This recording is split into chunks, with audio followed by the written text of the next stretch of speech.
Hello दोस्तों, इस video में हम एसएससी सीजीएल 2022 की एक्सपेक्टेड कट ऑफ के बारे में डिस्कशन करेंगे और रैंक आईक्यू का डेटा जो है मैं एनालिसिस करके आपको दिखाऊंगा कि कितनी कट ऑफ एक्चुअल में जा सकती है। तो पूरा वीडियो देखना, ऐसे आपको समझ में नहीं आएगा। बस छोटी सी वीडियो आप अच्छे से देखना, पूरा एनालिसिस करने के बाद मैं आपको ये चीज़ें बता रहा हूँ। और मोस्ट एक्यूरेट कट ऑफ होने वाली है जो मैं आपको बताने वाला हूँ, इसी के आसपास कट ऑफ जाएगी। आप देख लेना जब आपका रिजल्ट आएगा। तो देखिए, फॉर्म लगभग 30 लाख मतलब 35 लाख के आसपास बच्चों ने फॉर्म भरे थे।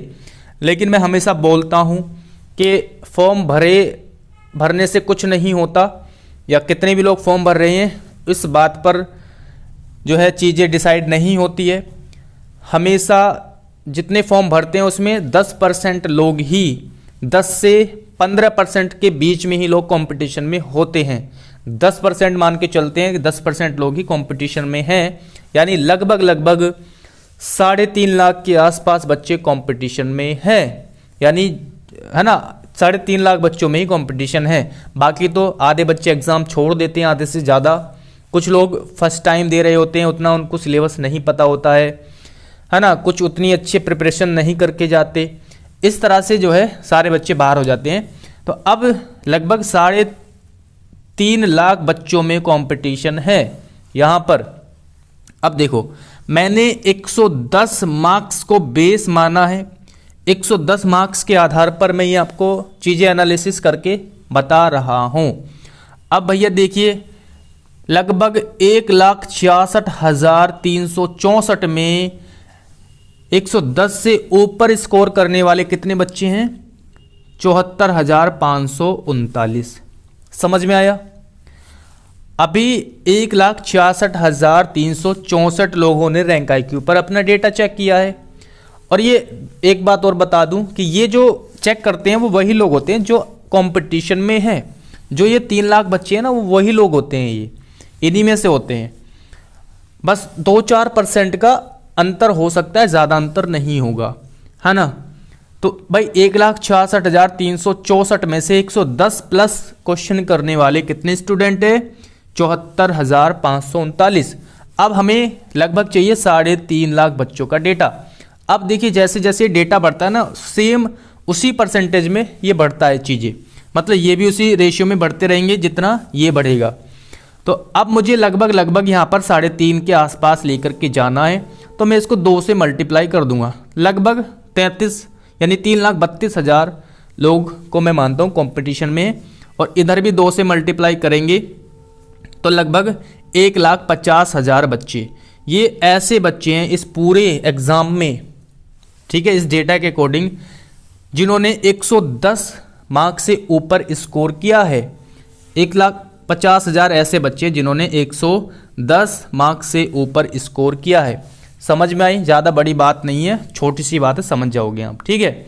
अब एक इसमें जो है डेटा में आप देखोगे कि 40% ओबीसी होते हैं, एससी लगभग 10%, जनरल भी लगभग 30% होते हैं, एसटी 5%, ईडब्ल्यूएस 10% और कुछ अदर कैटेगरी जैसे मतलब पीडब्ल्यूडी कैंडिडेट या ओएच बीएच वाले कैंडिडेट होते हैं, ठीक है, उनको मैं 5% छोड़ देता हूँ।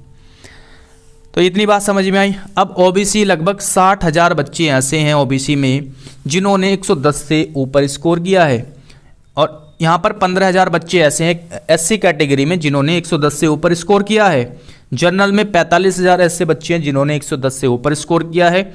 वहीं पर 7,500 बच्चे एसटी वाले हैं जिन्होंने 110 से ऊपर स्कोर किया है, और 15,000 बच्चे ईडब्ल्यूएस में हैं जिन्होंने 110 से ऊपर स्कोर किया है। अब वैकेंसी की बात करें तो लगभग मैं मानता हूँ, देखिए वैकेंसी आपकी चाहे 37,000 क्यों ना हो, लेकिन आप सोच रहे हो कि 37,000 है तो 3-4 लाख बच्चों को टीयर 2 के लिए यानी मेंस एग्ज़ाम के लिए पास किया जाएगा। मुझे ऐसा नहीं लगता है। अगर वैकेंसी ज़्यादा भी हुई या कम भी हुई, लगभग 2.5 लाख बच्चे मेंस में बैठ सकते हैं। आपने एनटीपीसी का रिजल्ट देखा था, उसमें 20 गुना बच्चे के लिए बोला था, लेकिन पास किए गए थे 10-11 गुना बच्चे, है ना। फिर बाद में आंदोलन हुआ, तब जाकर के उन्होंने वो किया था। लेकिन इसमें एसएससी ने पहले कोई डिसाइड नहीं, मतलब नोटिफिकेशन में नहीं दिया कि हम इतने गुना बच्चे लेंगे, तो वो अपने हिसाब से ही लेंगे। तो लगभग 2.5 लाख बच्चों को वो ले सकते हैं। इस आधार पे मैं आपको ये मान के चल रहा हूँ।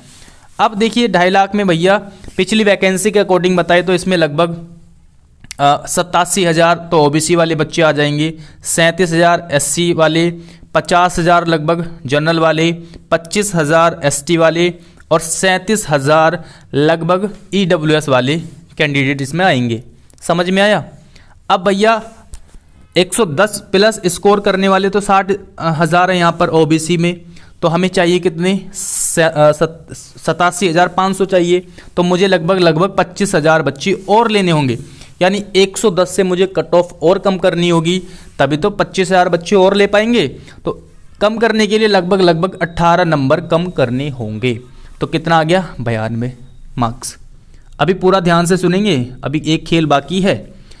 ऐसे ही एससी कैटेगरी में लगभग 37,500 बच्चे लिए जाएंगे और इसमें हमें चाहिए और, यानी अभी तो 15,000 बच्चे ऐसे जिन्होंने 110 प्लस स्कोर किया है, तो हमें और कितने बच्चे चाहिए? लगभग 22,000 बच्चे हमें चाहिए। और 22,000 का मतलब है कि एससी कैटेगरी में लगभग 22,000 लेने के लिए 25 मार्क्स कम करने होंगे। ओबीसी में हमने 18 इसलिए किए क्योंकि ओबीसी में कंपटीशन ज़्यादा होता है, तो उसमें कम मार्क्स करने पर ही ज़्यादा बच्चे मिल जाएंगे। मतलब 1 नंबर कम करोगे तो बहुत सारे बच्चे मिल जाते हैं। एससी कैटेगरी में थोड़ा कंपटीशन कम होता है, तो यहाँ पर ज़्यादा हमें कम करने होंगे।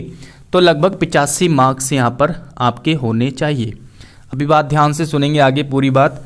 जनरल कैटेगरी में 45,000 बच्चे ऐसे हैं जिन्होंने 110 प्लस क्वेश्चन किए, चाहिए हमें 50,000, यानी 5,000 और ऐड करने होंगे। और 5,000 बच्चे लेने के लिए जनरल कैटेगरी में लगभग 5 से 6 क्वेश्चन कम करने होंगे, तो लगभग 104 मार्क्स। ये बातें तो आपको समझ में आ रही होगी, ठीक है। एसटी कैटेगरी में भी लगभग 7,500 बच्चे 110 प्लस स्कोर करने वाले, चाहिए लगभग 25,000। तो यहाँ पर हमें और ज़्यादा मार्क्स कम करने होंगे क्योंकि यहाँ पर बहुत कम बच्चे कंपटीशन में होते हैं। तो लगभग 30 मार्क्स हमने कम किए, तो हमारे पास 75 से 80, ठीक है।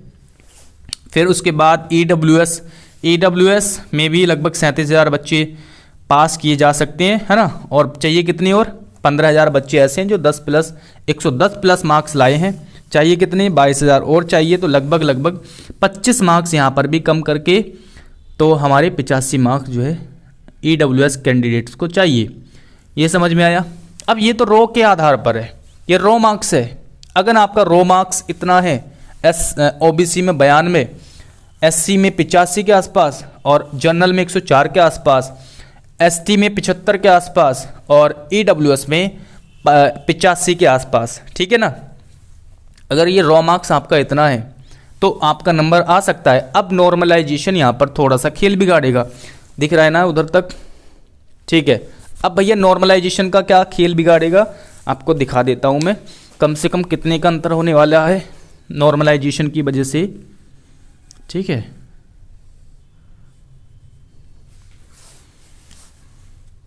देखिए लगभग भैया इसमें +8 से 10 मार्क्स, +8 से 10 मार्क्स, एवरेज मार्क्स इतने तो बढ़ ही जाएंगे नॉर्मलाइजेशन की वजह से, ठीक है।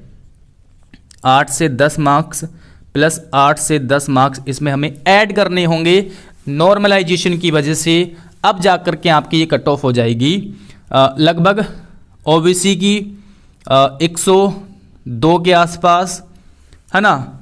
और ये क्या है, एससी कैटेगरी में लगभग अगर मैं 8 जोड़ता हूँ तो लगभग 92-93 के आसपास आप मान सकते हैं, है ना। तो 92 के आसपास, लगभग यहाँ पर भी 104 है, 8 यहाँ पर ऐड करते हैं तो लगभग 114 के आसपास, है ना।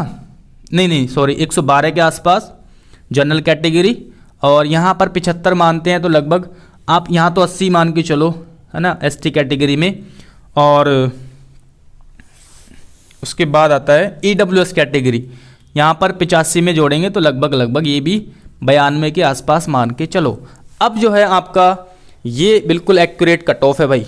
अगर मतलब ओबीसी की 102 के आसपास, और इसमें भी आप ± अभी 5 कर सकते हो, ±5 कर सकते हो, ठीक है, अगर थोड़ा बहुत डेटा ऊपर नीचे होगा तो यहाँ पर आप थोड़ा सा यहाँ पर मैनेज हो जाएगा, इससे ज़्यादा कट ऑफ नहीं जाएगी। इतनी कट ऑफ आपकी जाने वाली है, ±5 कर सकते हो। 102 के आसपास ओबीसी, 92 के आसपास आपकी एससी कैटेगरी और जनरल की 112 के आसपास, और 80 के आसपास भैया आपकी एसटी कैटेगरी में, और लगभग 92 के आसपास आपकी ईडब्ल्यूएस कैटेगरी में। इतनी कट ऑफ जा रही है और ये कट ऑफ आप नोट करके लिख लेना, इसी के आसपास जाएगी। अब दूसरी बात ये है, अब देखिए मैंने कल वीडियो बनाई थी, अपलोड भी की है, उसमें शिफ्ट वाइज एवरेज स्कोर दिया हुआ है और ये भी दिया हुआ है। उससे ये आप डिसाइड कर सकते हैं कि आपकी शिफ्ट टफ थी या फिर आसान थी। अगर आपकी शिफ्ट टफ थी और आपके इतने नंबर बैठ रहे हैं, ये जो है ना, इस हिसाब से नंबर बैठ रहे हैं, तो आप पक्का बिल्कुल सेलेक्ट हो जाओगे इसके आसपास अगर आपके बैठ रहे हैं तो। और अगर आपकी शिफ्ट थोड़ी सी आसान थी, एवरेज से थोड़ी आसान थी, है ना, एवरेज स्कोर ज़्यादा बैठ रहा है यानी थोड़ी आसान थी, तब थोड़ा सा आपके मतलब इतने मार्क्स आपके होने चाहिए इसके आधार, है ना, इतने होने चाहिए। और टफ थी तो इतने मार्क्स आपके होने चाहिए। बस ये आपको इन्फॉर्मेशन देनी थी, पूरा डेटा एनालिसिस करके मैं आपको ये चीज़ें बता रहा हूँ। दूसरी बात यह है कि अगर आपके कम भी नंबर है तो भी आप मेंस की तैयारी में लग जाओ। मेंस की तैयारी में 4 सब्जेक्ट पढ़ने हैं, और अगर यहाँ पर आपका नंबर नहीं आता है, तब जब आपके कम नंबर होंगे, है ना, इससे कम नंबर भी है, मान लो 10 नंबर भी कम है, तो भी आप मेंस की तैयारी करो। अगर तब भी आपका नंबर नहीं आता तो वो फ़ायदा आपको मिलेगा CHSL के एग्ज़ाम में। समझ में आया? तो CHSL यानी आपको नुकसान नहीं है पढ़ने में, आराम से इतने नंबर है तो आप बिंदास होके तैयारी करो, सारी चीज़ें भूल जाओ, बिंदास होके 3 महीने का टारगेट बनाओ। मार्च में आपका लगभग जाके एग्ज़ाम होगा, तो लगभग भी 2.5 से 3 महीने हैं। टारगेट बनाओ, अच्छे से पढ़ो और सारी चीज़ें भूल जाओ अगर आपके मार्क्स इतने हैं तो। बस इतना ही मैं इस वीडियो में बोलना चाह रहा हूँ।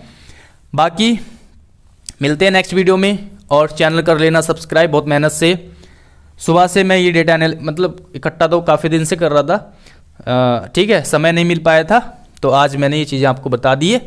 मिलते हैं अगली वीडियो में। Thanks for watching this video. Channel कर लेना सब्सक्राइब और चलते हैं, मिलते हैं नेक्स्ट वीडियो में। Okay, bye.